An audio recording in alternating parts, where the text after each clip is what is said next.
Everyone, welcome to my channel Aim Education.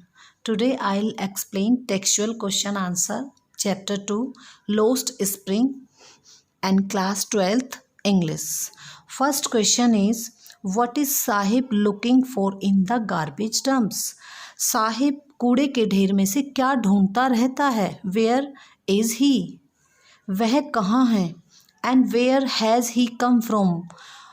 और वो कहाँ से आया है? The answer is Sahib is a rag picker. Sahib एक कूड़ा बीनने वाला लड़का है. He scrounge the garbage dump for bits of paper, rags, plastic item etcetera. He search, it means search. वो ढूंढता रहता है. जो कूड़े का ढेर है उसमें से वो ढूंढता रहता है बिट्स ऑफ पेपर, कागज़ के कुछ टुकड़े, रैक्स कुछ चिथड़े, प्लास्टिक आइटम्स एट्सेट्रा. ये सभी चीज़ें वो ढूंढता रहता है. He makes a living by selling this thing. और इससे वो अपना इन चीज़ों को बेचकर वो अपना जीवन चलाता है. He tells the author that. वो राइटर से पूछता है, वो राइटर को बताता है. Sometimes he find a rupee, even a 10 rupee note in the garbage. वो राइटर को बताता है कि मुझे कभी कभी 1 रुपया भी मिल जाता है कूड़े के ढेर में. इवन यहाँ तक कि एक 10 रुपये का नोट भी उसे कूड़े में मिल जाता है. He is living in Seemapuri which is at the outskirt of the Delhi. वो अब सीमापुरी में रह रहा है जो कि दिल्ली के बाहर का जो एरिया होता है वहाँ पर वो रहता है. आउटस्कर्ट जो दिल्ली के जो झुग्गी झोपड़ियों का जो एरिया होता है बाहर इस साइड का, उसे हम आउटस्कर्ट बोलते हैं. He has come from Dhaka in Bangladesh. वो ढाका से आया है जो कि बांग्लादेश की राजधानी है. Question number 2, what explanation does the author offer for the children not wearing footwear. जो राइटर होती है, जो राइटर है वो क्या व्याख्या देती है, वो क्या एक्सप्लेनेशन देती है कि ये जो बच्चे होते हैं कूड़ा चुगने वाले, जो कूड़ा बीनने वाले जो बच्चे होते हैं वो फुटवेयर क्यों नहीं पहनते हैं, वो शूज़ क्यों नहीं पहनते हैं.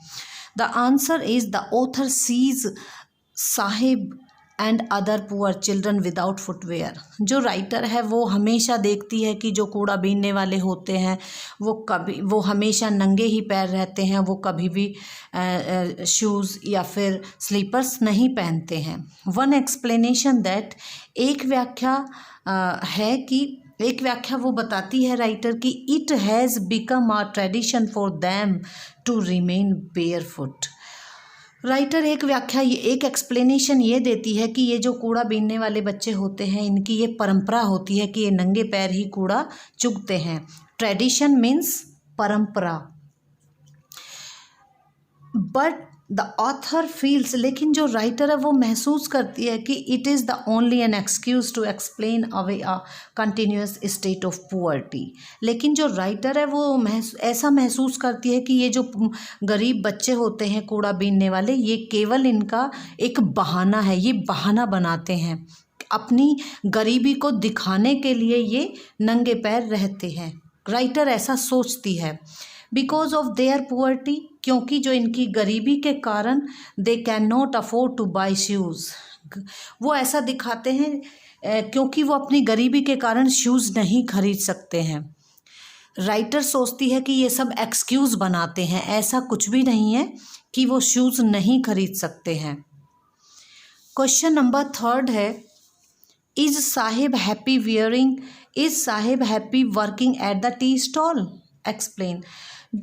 अब साहिब ने कूड़ा बीनना बंद कर दिया है कुछ दिनों के लिए. साहिब एक टी स्टॉल पर काम करने लग गया है. तो राइटर ये कहती है कि क्या साहिब वहाँ पर टी स्टॉल पर काम करके खुश है. उसी के बारे में ये एक्सप्लेन किया गया है. वो बताती है कि one day the author finds that Sahib has felt rag picking. एक दिन जो ऑथर होती है वो देखती है कि जो साहिब है उसने कूड़ा बीनना छोड़ दिया है, वो अब कूड़ा नहीं बीनता है. And is now working at tea stall. और वो अब एक चाय की स्टॉल पर काम करता है. He gets ₹800 per month plus मील। अब वहाँ पर उसे पर मंथ ₹800 में मिलते हैं और खाना भी उसे मिलता है। But his face does not show the care free look of old age. लेकिन उसका जो चेहरा है, राइटर देखती है कि जो साहिब का जो चेहरा है वो पहले के जैसा बिल्कुल नहीं दिखता है, जैसे वो जब कूड़ा बीनता था तो केयर फ्री दिखता था। अब टी स्टॉल पर काम करते हुए साहिब का फेस ऐसा बिल्कुल नहीं दिखता है। He doesn't seem to be happy working at tea stall. और राइटर को बिल्कुल भी ऐसा नहीं लगता कि जो साहिब है वो टी स्टॉल पर काम करके खुश है। It means he is not happy. He is no longer his own master. क्योंकि अब टी स्टॉल पर वो काम कर रहा है साहिब, तो वो बिल्कुल भी खुश नहीं है, क्योंकि वो अपनी मर्जी का मालिक अब वहाँ पर नहीं है, क्योंकि उसे दूसरे का ऑर्डर फॉलो करना पड़ता है।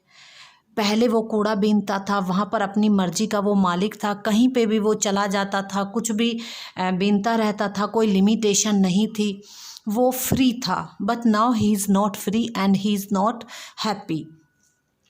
Question number 4, what makes the city. ये चैप्टर है लॉस्ट स्प्रिंग, इसमें 2 स्टोरीज दी गई हैं। सबसे पहले जो स्टोरी दी गई है वो साहिब की दी गई है।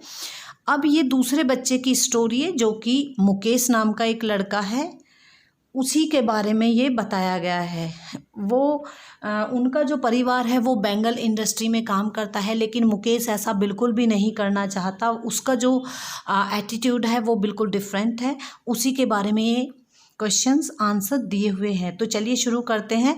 What makes the city for Firozabad famous. जो फिरोजाबाद शहर है वो किस लिए फेमस है। The city of Firozabad is famous for its bangle.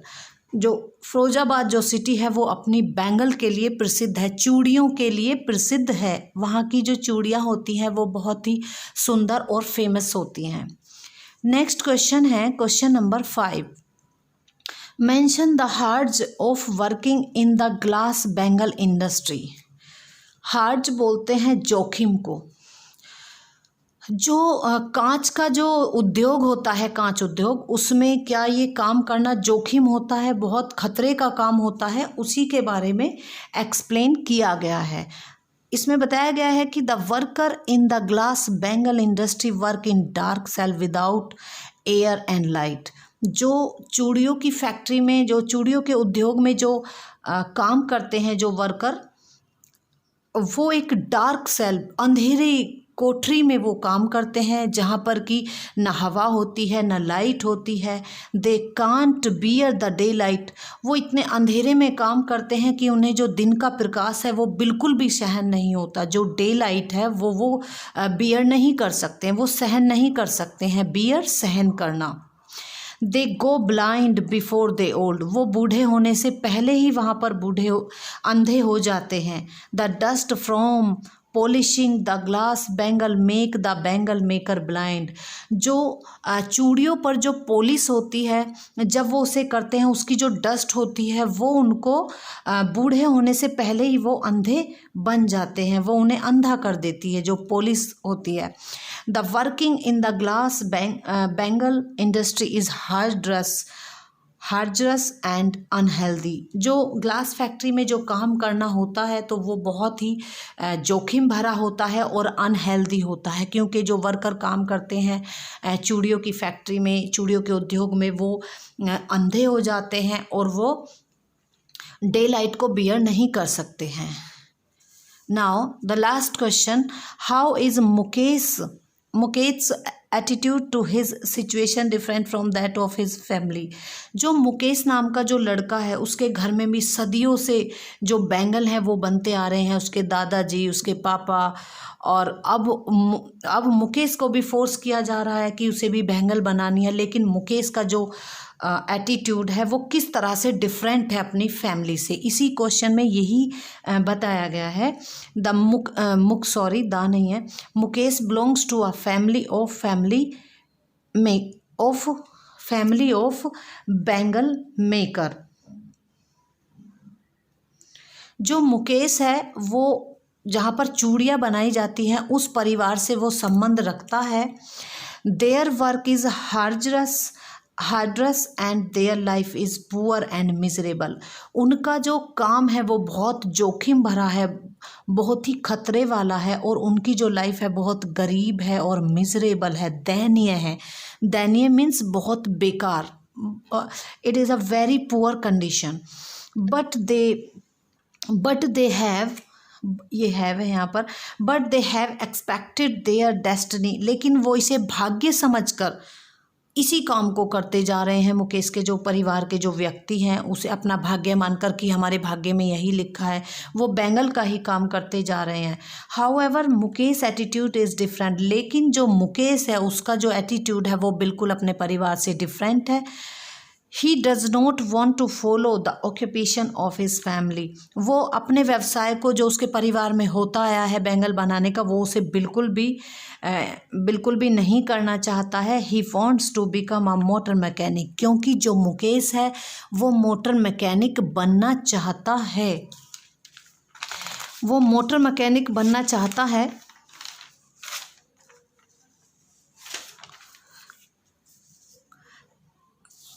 बच्चों, अगर वीडियो आपको अच्छी लगी हो, एक्सप्लेनेशन आपको समझ में आई हो, तो मुझे कमेंट सेक्शन में ज़रूर लिखें, और मैं इसमें क्या इम्प्रूवमेंट कर सकती हूँ आप मुझे ये भी बताएं। वीडियो को देखने के लिए thank you for watching and thank you so much.